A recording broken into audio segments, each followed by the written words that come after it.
नमस्कार दोस्तों, आप पढ़ रहे हैं कक्षा 12वीं एनसीईआरटी गणित, जिसमें आज आप पढ़ेंगे अध्याय 4 पर आधारित जो विविध प्रश्नावली है, इसके आगे दिए गए विविध उदाहरणों को हल करेंगे। तो देखिए 30वां उदाहरण दिया गया है कि यदि ए बी सी धनात्मक संख्याएं और भिन्न भिन्न संख्याएं भी है, ए बी सी तीनों बराबर नहीं है, दर्शाइए कि इस सारणिक का जो मान होगा वो ऋणात्मक होगा। तो देखिए यहाँ जो हमें सारणिक दिया गया है, इसका आप डायरेक्टली प्रसार करके बताना थोड़ी सा मुश्किल होगा, इसलिए इसे हम थोड़ी सा सरलतम रूप में बनाते चलते हैं। तो देखिए यहाँ भी यदि आप देख पा रहे हैं A B C, B C A B, यदि आप तीनों को जोड़ रहे हैं C1 C2 C3 को, तो a प्लस बी प्लस सी, यहाँ भी a प्लस बी प्लस सी, यहाँ भी a प्लस बी प्लस सी। तो देखिए हम संक्रिया लगा रहे हैं, C1 को चेंज कर रहे हैं, C1 C2 और C3 तीनों को जोड़ रहे हैं, तो इस संक्रिया के द्वारा हमें क्या प्राप्त होगा। देखिए यहाँ पे C1 को चेंज किया है तो C1 के स्थान पे a प्लस बी प्लस सी आएगा।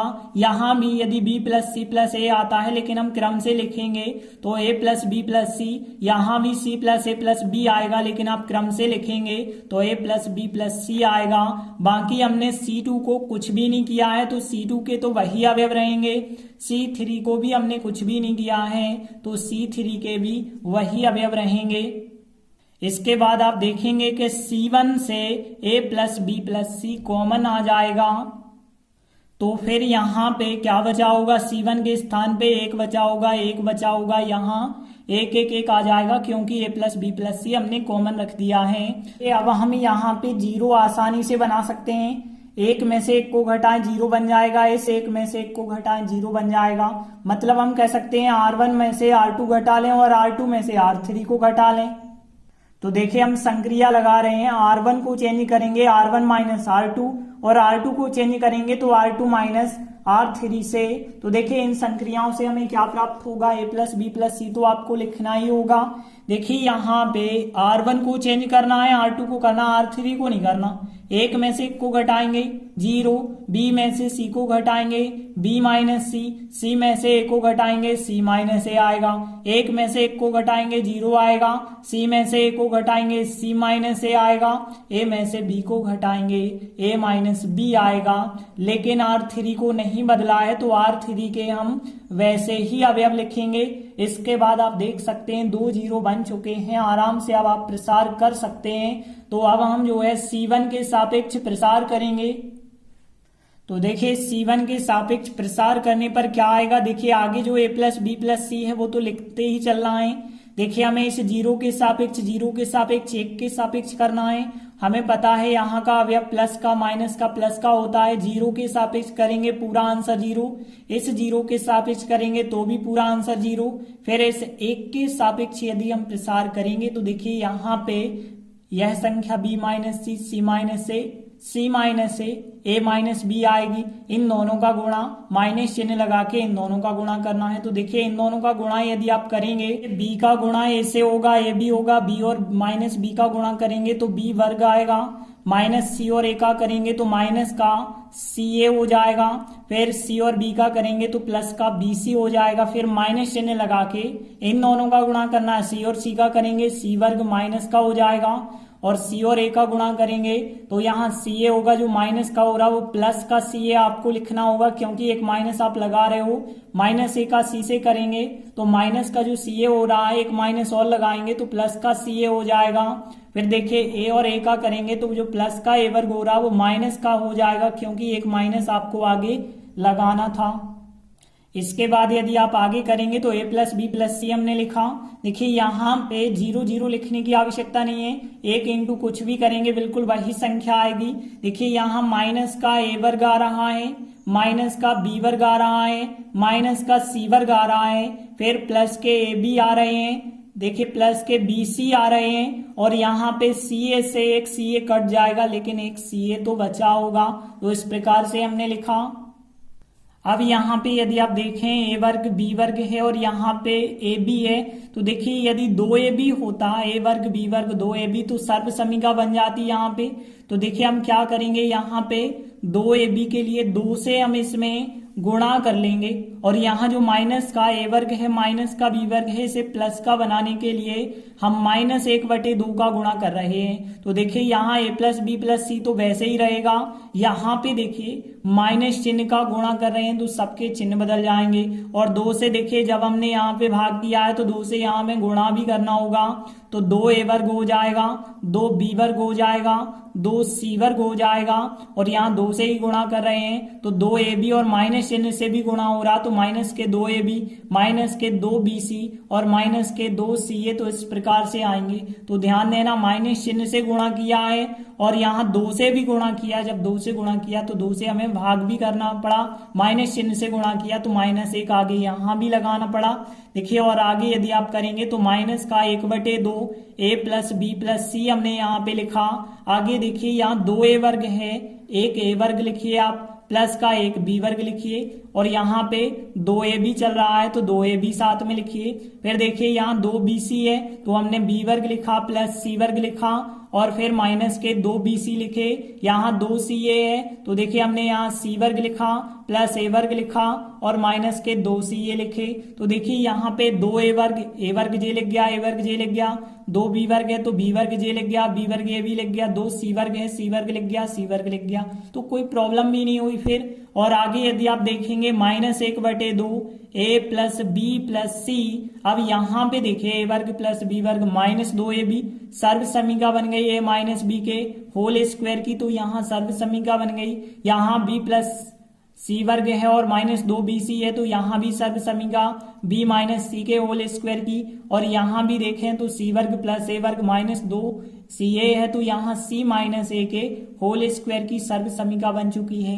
अब यदि आप देख रहे होंगे तो देखिए क्वेश्चन में कहा था a b c क्या है, धनात्मक हैं, तो a प्लस बी प्लस सी तो हमेशा धनात्मक ही होगा तीनों का योगफल। देखिए और वर्ग धनात्मक होता है, किसी भी संख्या का वर्ग धनात्मक होता है, वर्ग धनात्मक होता है तो यह तो पूरी संख्या धन की होगी, यह संख्या भी धन की होगी, लेकिन आगे ऋण 1/2 है तो पूरी संख्या ऋण की हो जाएगी।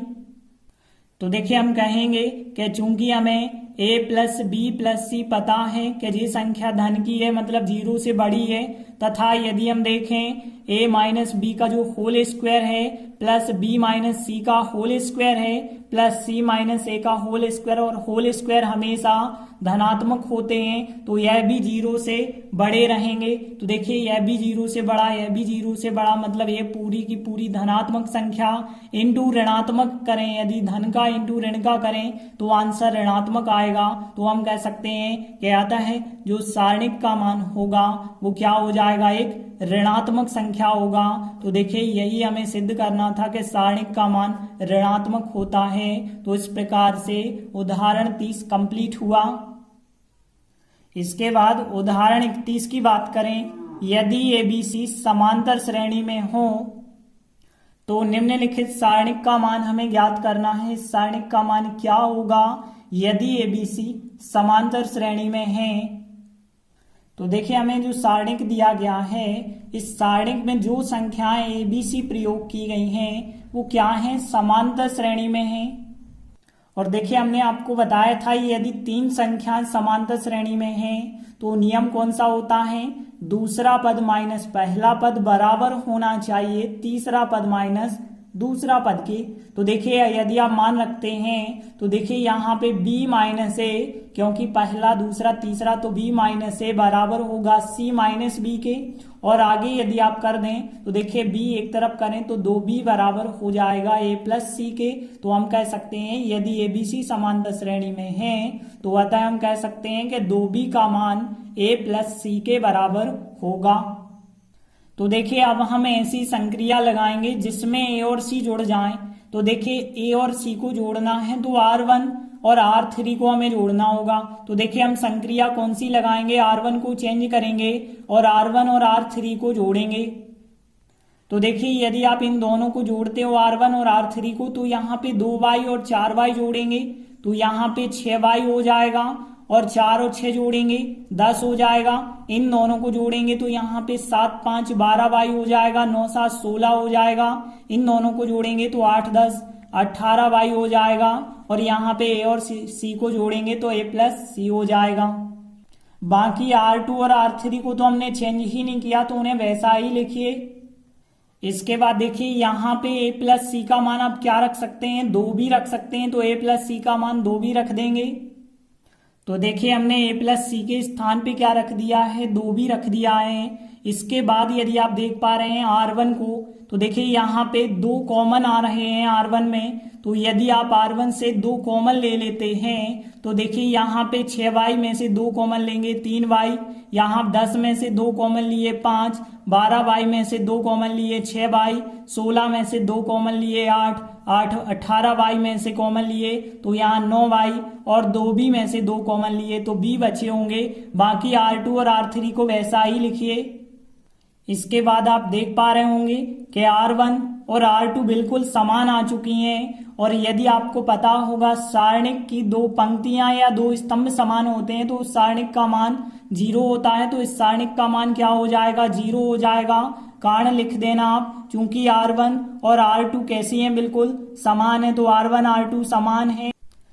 तो देखिए आप कारण लिखेंगे, चूंकि R1 R2 समान है इस वजह से सारणिक का मान क्या हो जाएगा, 0 हो जाएगा। तो यहाँ 0 का गुणा 2 से करेंगे तो पूरा आंसर क्या आ जाएगा, 0। तो यही हमारे सवाल का आंसर होगा। तो इस प्रकार से उदाहरण 31 कंप्लीट हुआ। इसके बाद अगला उदाहरण 32वां है। दर्शाइए कि इस सारणिक का मान बराबर होगा 2xyz और फिर x प्लस yz का होल घन के बराबर होगा। तो देखिए हम इसमें LHS साइड लेकर के चलेंगे और RHS के बराबर सिद्ध कर देंगे। तो देखिए हमने LHS साइड ली। अब ध्यान देना यहाँ पे है y प्लस जेड, यहाँ y है, यहाँ z है, यहाँ x, यहाँ और यदि x होता तो x कॉमन आ जाता। उसी प्रकार से यहाँ x z है, x है, y यहाँ है, यहाँ y और होता तो y कॉमन आ जाता। यहाँ x प्लस y है, x है, y है, z यहाँ और होता तो z कॉमन आ जाता। तो हम क्या करें, R1 में x से गुणा कर लें, R2 में y से गुणा कर लें, R3 में z से गुणा कर लें। तो देखिए हमने R1 में x से गुणा किया तो यहाँ x आ जाएगा, यहाँ x आ जाएगा तो x वर्ग हो गया, यहाँ x और आएगा तो x वर्ग। फिर हम R2 में क्या करेंगे, y से गुणा करेंगे तो x y वर्ग बन जाएगा, y इंटू में आ जाएगा, यहाँ पे y वर्ग z हो जाएगा। और देखिए R3 की बात करें, इसमें z से गुणा किया है तो x z वर्ग y z वर्ग हो जाएगा और यहाँ पे z और इंटू में आ जाएगा। और ध्यान रहे यदि किसी संख्या का आप गुणा करते हैं तो उससे भाग भी देना होता है, तो आगे आप 1/x y z लिखेंगे, क्योंकि x का गुणा किया है तो x का भाग भी कर लिया है, y का गुणा किया है तो y का भाग भी किया है, z का गुणा किया है तो z का हमने भाग भी किया है। अब इसके बाद आप देख पा रहे होंगे C1 से x कॉमन आ जाएगा, C2 से y कॉमन आ जाएगा, C3 से z कॉमन आ जाएगा। तो देखिए यदि आपने C1 से x कॉमन लिया तो x कट जाएगा, यहाँ पे यह संख्या आ जाएगी, x अलग हो गया है, यहाँ पे केवल बचा होगा y वर्ग, यहाँ पे केवल बचा होगा z वर्ग, यहाँ से y कॉमन ले रहे हैं तो बचा होगा x वर्ग, यह संख्या बची होगी, y कॉमन लिया z वर्ग, यहाँ से z कॉमन लिया है x वर्ग, यहाँ z कॉमन हुआ है y वर्ग, z कॉमन हुआ है x प्लस y का होल स्क्वायर। तो देखिए x y z आपस में फिर कट जाएंगे। अब आप कहेंगे यहाँ क्या अंतर हुआ, तो आप देख सकते हैं इसमें और इसमें क्या अंतर है। यहाँ YZ में पूरा कॉलम बन गया, यहाँ XZ में बन गया, यहाँ XY में बन गया, लेकिन यहाँ तो वैसा नहीं था। तो पहले आपको सरलतम रूप में बनाना पड़ेगा। यहाँ XYZ आपस में कट जाएंगे। इसके बाद देखिए हमें जो सिद्ध करना है x plus Y plus Z का होल घन कैसे बनेगा। यदि हम x वर्ग में से इस संख्या को घटाएंगे तो देखिए क्या बनेगा। x वर्ग में से यदि हम इस संख्या को घटाते हैं y प्लस जेड का होल स्क्वायर तो यहाँ सर्व समीका बन जाएगी a वर्ग माइनस बी वर्ग, और एक बार a प्लस बी होगा, एक बार होगा a माइनस बी, तो यहाँ x माइनस जे वाली संख्या मतलब माइनस वाई माइनस जेड हो जाएगा।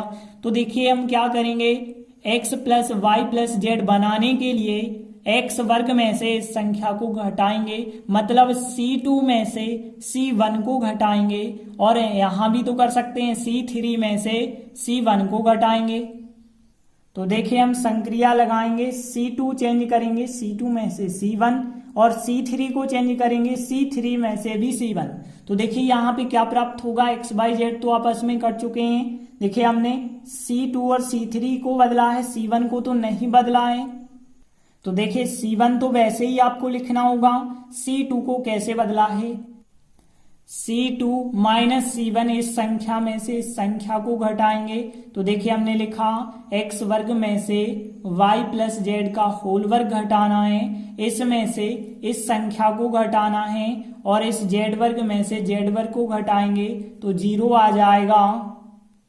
और C3 चेंज करेंगे, C3 माइनस C1 इसमें से इस संख्या को घटाएंगे, y वर्ग में से y वर्ग 0 आएगा, इस संख्या में से यह संख्या घटाएंगे। अब आप देख रहे होंगे यहाँ पे दो गुणनखंड a वर्ग माइनस b वर्ग की सर्व समीका के द्वारा, यहाँ भी दो गुणनखंड, यहाँ भी दो गुणनखंड, यहाँ भी दो गुणनखंड। तो देखिए इसके दो गुणनखंड ये दोनों होंगे, और इसकी बात करें तो इसके भी गुणनखंड होंगे। तो क्या होंगे, देखिए x plus Z plus Y हो जाएगा, और x plus Z minus Y होगा, एक बार a प्लस बी एक बार a माइनस बी। और ऐसे ही यहाँ पे गुणनखंड होंगे, एक बार इन दोनों का योगफल एक बार इन दोनों को घटाना, एक बार इन दोनों का योगफल एक बार इन दोनों को घटाना। तो यहाँ पे यदि हम देखेंगे कि C2 में x plus Y plus Z common आएगा, C3 में से भी x plus Y plus Z common आ जाएगा। तो देखिए x plus Y plus Z दो बार कॉमन आया है, एक बार C2 से एक बार C3 से। तो यहाँ पे हमने इसका वर्ग लगा दिया, C1 से कुछ भी कॉमन नहीं लिया। देखिए यहाँ पे यदि प्लस वाला कॉमन हुआ है तो माइनस वाला बच जाएगा, क्योंकि दो गुणनखंड थे, एक बार a प्लस बी एक बार a minus B. a plus B common हुआ है लेकिन a माइनस बी बच गया, यहाँ पे a माइनस बी बच गया, यहाँ पे a माइनस बी बच गया, और यहाँ पे a माइनस बी बच गया। 0 का तो 0 ही रहेगा। इसके बाद देखिए जो सारणिक बना है इसका प्रसार करने में थोड़ी सी समस्या यहाँ हो सकती है, यहाँ होल स्क्वायर है। तो देखिए यदि हम बात करें y प्लस जेड का होल स्क्वायर, इसका मतलब होता है y वर्ग प्लस जेड वर्ग प्लस 2yz। देखिए यहाँ पे इस R1 में से यदि हम R2 और R3 को घटा दें तो y वर्ग z वर्ग तो यहाँ से कट जाएंगे, केवल 2yz बचेगा। तो हम संक्रिया कौन सी लगाएंगे, R1 को चेंज करेंगे, R1 में से R2 और R3 को घटाएंगे। तो देखिए यहाँ पे y वर्ग कट जाएगा, z वर्ग केवल 2yz बचे होंगे। तो देखिए हमने संक्रिया लगाई, R1 को चेंज करेंगे, R1 में से R2 R3 दोनों को घटाएंगे। तो देखिए यहाँ इसके होल स्क्वायर में से इसको और इसको घटाएंगे तो यहाँ 2yz बच जाएंगे। इसमें से इन दोनों को घटाएंगे तो देखिए x से x कट जाएगा, यहाँ माइनस का y, और यहाँ पे घटा रहे हैं तो माइनस का जो y है वो प्लस बन जाएगा, y से y कट जाएंगे, माइनस का z और यहाँ माइनस का z तो माइनस के 2z। इसमें से इसको और इसको घटाएंगे तो x भी कट गए यहाँ पे। देखिए यहाँ माइनस का y, यहाँ पे भी माइनस का y बन जाएगा, माइनस 2y, माइनस का z, यहाँ माइनस का जो प्लस का बनेगा तो z से z कट जाएंगे, माइनस 2y, यहाँ माइनस 2z और यहाँ 2yz। बाकी R2 और R3 को हमने नहीं बदला तो उनको तो हमने वैसा ही लिखा। अब देखिए अब हम डायरेक्टली प्रसार करके मान निकाल सकते हैं। तो देखिए यहाँ 0 है या फिर यहाँ 0 है, या तो आप R3 के सापेक्ष प्रसार कर सकते हैं या R2 के सापेक्ष प्रसार कर सकते हैं। तो देखिए यदि हम R3 के सापेक्ष प्रसार करते हैं तो हमें z वर्ग 0x plus Y minus Z के सापेक्ष करना होगा। यह अवयव प्लस का, यह माइनस का, यह प्लस का होता है, इतना तो आपको पता है। तो देखिए यदि आप प्रसार करेंगे तो यह संख्या तो वैसे ही रही, z वर्ग के सापेक्ष क्या आएगा, देखिए यहाँ पे ये दोनों संख्याएं आएंगी और ये संख्या आएगी। 0 का गुणा इससे होगा तो 0, और बीच में माइनस चिन्ह लगा के इन दोनों का गुणा करेंगे तो प्लस के 2y समझ लीजिए, 2y का गुणा x से 2xy, 2y का z से 2yz, 2y का y से करेंगे तो 2y वर्ग हो जाएगा। देखिए इसके बाद इस 0 के सापेक्ष करेंगे, पूरा आंसर 0। फिर इस संख्या के सापेक्ष करेंगे तो यह संख्या यह संख्या यह संख्या यह संख्या आएगी। पहले इन दोनों का गुणा होगा तो 2yz का x से करेंगे 2xyz, फिर 2yz का z से करेंगे 2yz वर्ग आ जाएगा। फिर 2yz का माइनस y से करेंगे तो 2y वर्ग z आएगा। फिर माइनस चिन्ह लगा के इन दोनों का गुणा तो यहाँ प्लस बन जाएगा, 2y वर्ग z हो जाएगा यहाँ पे। अब देखिए यहाँ z वर्ग का गुणा हो जाएगा और यहाँ पे यदि हम देखें तो यह संख्या और यह संख्या क्या हो रही है, कट रही है, तो इन दोनों संख्याओं को आप काट देंगे। बाकी देखिए आगे सॉल्व करेंगे तो z वर्ग का गुणा इससे करना होगा, x plus Y minus Z का गुणा हमें इससे करना होगा। और देखिए यदि आप z वर्ग का गुणा इससे करोगे तो इतना आपको प्राप्त होगा, और x plus Y minus Z का जो है एक दो संख्याओं से यदि आप करोगे तो इस प्रकार से आपको प्राप्त होगा। और यहाँ पे आप देखेंगे तो कुछ संख्याएं आपकी कट जाएंगी। जैसे हम यहाँ पे यदि बात करें 2xyz वर्ग तो यहाँ पे 2xyz वर्ग कट जाएगा। यहाँ पे देखिए 2yz घन, यहाँ पे 2yz घन कट जाएगा, 2y वर्ग z वर्ग 2y वर्ग z वर्ग कट जाएगा। बाकी 1 2 3 संख्याएं यहाँ पे बच जाएंगी, तो तीनों संख्याएं हमने लिखी। अब आप यहाँ पे देख पा रहे होंगे 2xyz कॉमन आ जाएगा। तो देखिए यदि आप 2xyz कॉमन लेते हैं, x बच जाएगा, z बचेगा, यहाँ y बचेगा। देखिए x plus Y plus Z और यहाँ पे 2 की घात मतलब 3 की घात हो जाएगी और 2xyz लिखा। इस प्रकार से हमें RHS साइड प्राप्त हो जाता है, तो LHS RHS बराबर हो जाते हैं और यहीं पर हमारा सवाल सिद्ध हो जाता है। तो इस प्रकार से उदाहरण 32 कंप्लीट हुआ। इसके बाद देखिए अगला उदाहरण 33वां है। इन दो आव्यूहों का गुणनफल हमें निकालना है और उन गुणनफल का प्रयोग करते हुए निम्नलिखित समीकरण निकाय को हमें हल करना है। तो देखिए सबसे पहले हम इन दो आव्यूहों का गुणनफल ज्ञात करेंगे। तो देखिए हमने लिखा है यहाँ जो आव्यूह दिए गए हैं इनका हम गुणनफल ज्ञात करेंगे।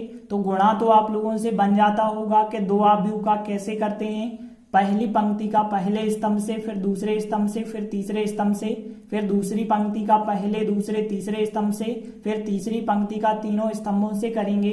तो इस प्रकार से आव्यूहों का गुणनफल प्राप्त होगा। तो देखिए इस प्रकार से गुणनफल आएगा। देखिए यदि आप इन्हें और सॉल्व करेंगे तो इस प्रकार से 1 0 0 0 1 0 0 0 1 प्राप्त होगा। मतलब एक आपको आई आव्यूह प्राप्त हो चुका है। तो देखिए ध्यान देना, इन दो आव्यूहों का गुणनफल क्या आया है, आई आया है, तत्समक आव्यूह आया है। तो ध्यान रखना यदि दो आव्यूहों का गुणनफल मतलब ए बी का गुणनफल यदि आई आ जाए तो जो ए होता है उसका इनवर्स क्या कहलाता है, बी कहलाता है।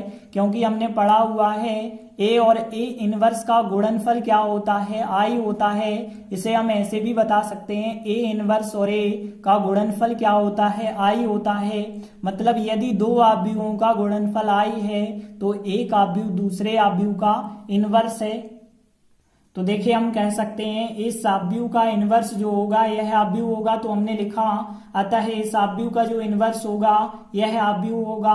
तो देखिए हमने दो आव्यूहों का गुणनफल ज्ञात कर लिया। इससे हमें क्या मिला है कि इस आव्यूह का जो इनवर्स है यह आव्यूह है, पहले आव्यूह का इनवर्स बराबर दूसरा आव्यूह है। अब हमें क्या करना है, इस समीकरण निकाय को हल करना है। तो देखिए हमें जो समीकरण निकाय दिया गया है पहले हम उसे लिखेंगे। तो देखिए हमने लिखा, अब हमें जो समीकरण निकाय दिया गया था वो हमने समीकरण निकाय लिखा। अब देखिए आपको पता है समीकरण निकाय को हल करने के लिए सबसे पहले हम क्या करते हैं, समीकरण निकाय को ax बराबर b के रूप में लिख सकते हैं।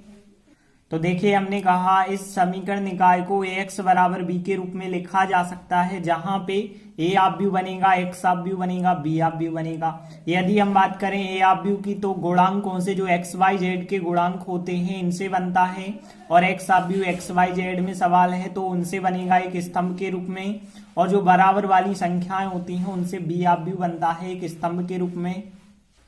तो देखिए ए आव्यूह की बात करें तो देखिए गुणांकों से यहाँ पे 1 -1 2 है, 1 -1 2 लिखा है, x नहीं है मतलब x का 0 होगा, तो 0 2 -3 होगा, और यहाँ 3 -2 4 होगा। तो गुणांकों से हमने एक आव्यूह ए बनाया और यदि हम बात करें एक्स ऑब्यू की तो सवाल एक्स वाई जेड में है, उनको स्तंभ के रूप में यदि लिखा जाए तो एक्स ऑब्यू होता है, और जो बराबर वाली संख्याएं होती हैं इनसे बना लेते हैं हम बी ऑब्यू। अब देखिए समीकरण निकाय वाले सवालों में यदि आपके पास ए ऑब्यू होता था तो आप सारण के ज्ञात करते थे और फिर उसके बाद एडजॉइंट ज्ञात करते थे, तो दोनों की सहायता से फिर हम ए इनवर्स निकालते थे। लेकिन यहाँ ऐसा कुछ भी करने की आवश्यकता नहीं है, क्योंकि जो ए ऑब्यू है उसका इनवर्स आपको पता है इस ऑब्यू के बराबर है। तो देखिए हम सीधा लिखेंगे इस समीकरण निकाय का जो हल होगा ए एक्स बराबर बी था, एक्स बराबर हो जाएगा ए इनवर्स बी। अब यदि ए इनवर्स की बात करें मतलब इस ऑब्यू का इनवर्स, और इस ऑब्यू का इनवर्स कितना है आपके पास, यह ऑब्यू है, तो ए इनवर्स का मान हम यह रख देंगे और बी ऑब्यू का मान हम यह रखेंगे। तो देखिए ए इनवर्स का मान हमने रखा और बी ऑब्यू का मान रखा। अब हमें दोनों ऑब्यू का गुणा करना होगा। पंक्ति का गुणा स्तंभ से करते जाएंगे, पहली पंक्ति का स्तंभ से, दूसरी पंक्ति का स्तंभ से, फिर तीसरी पंक्ति का स्तंभ से। तो देखिए गुणा कैसे प्राप्त होगा, -2 का 1 से करेंगे -2, 0 का 1 से करेंगे 0, 1 का 2 से करेंगे 2, 9 का 1 से करेंगे 9, 2 का 1 से करेंगे 2, -3 और 2 का करेंगे -6, 6 और 1 का करेंगे 6, 1 और 1 का करेंगे 1, -2 और 2 का करेंगे तो -4। और आगे यदि आप इन्हें जोड़ देंगे तो यहाँ पे आपको 0, यहाँ पे 5, यहाँ पे 3 प्राप्त होगा। अब देखिए बराबर में चल रहा है एक्स ऑब्यू, और एक्स ऑब्यू का मान क्या है एक्स वाई जेड। तो यदि हम एक्स ऑब्यू रख देते हैं और तो देख पा रहे हैं दो ऑब्यू बराबर आ जाएंगे, इनकी हमें तुलना करनी होगी। एक्स का मान 0, वाई का मान 5, जेड का मान 3 मिल जाएगा। तो यहाँ तुलना करने पर x का मान 0, y का मान 5, z का मान 3 मिलेगा, यही हमारा आंसर हो जाएगा। तो इस प्रकार से उदाहरण 33 कंप्लीट हुआ। इसके बाद अगला उदाहरण 34वां है। सिद्ध कीजिए कि सारणिक इस सारणिक का मान जो है इसके बराबर होगा। तो देखिए हम इस LHS साइड वाले सारणिक को लेके चलेंगे और RHS के बराबर सिद्ध करेंगे। तो देखिए हमने LHS साइड ले ली है। अब ध्यान देना यहाँ पे आपको 1 - x वर्ग चाहिए, तो कैसे मिलेगा ध्यान देना। यदि हम R1 में से R2 को घटाते हैं तो देखिए क्या मिलेगा, a + bx में से ax + b को घटाएंगे तो कुछ भी नहीं कटेगा। लेकिन R2 में यदि x का गुणा करके घटाएं तो देखिए यहाँ पे bx हो जाएगा, तो bx कट जाएंगे और यहाँ पे ax वर्ग होगा और यहाँ पे a होगा। a में से ax वर्ग को यदि आप घटाएंगे और a कॉमन कर देंगे तो 1 - x वर्ग आपको प्राप्त होगा। तो देखिए हम संक्रिया कौन सी लगाएंगे, R1 - R2 करेंगे, लेकिन x का गुणा करके और R1 को चेंज कर लेंगे। तो देखिए हमने संक्रिया लगाई, R1 चेंज कर रही है, R1 में से R2 घटा रहे x का गुणा करके। तो देखिए इसमें से जब इसको घटाएंगे तो bx और यहाँ पे x का गुणा, तो यहाँ पे bx कट गए होंगे, a - ax वर्ग बनेगा। मतलब a आप कॉमन निकाल दीजिए तो 1 - x वर्ग यहाँ बनेगा। सेम चीज यहाँ होगी, dx कट जाएगी, c - cx वर्ग होगा, c कॉमन निकालेंगे तो 1 - x वर्ग होगा।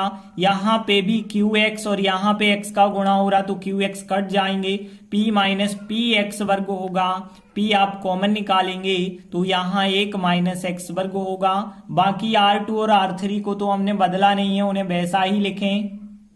इसके बाद आप देख रहे होंगे 1 - x वर्ग, 1 - x वर्ग, 1 - x वर्ग जो है R1 से कॉमन निकल आएगा।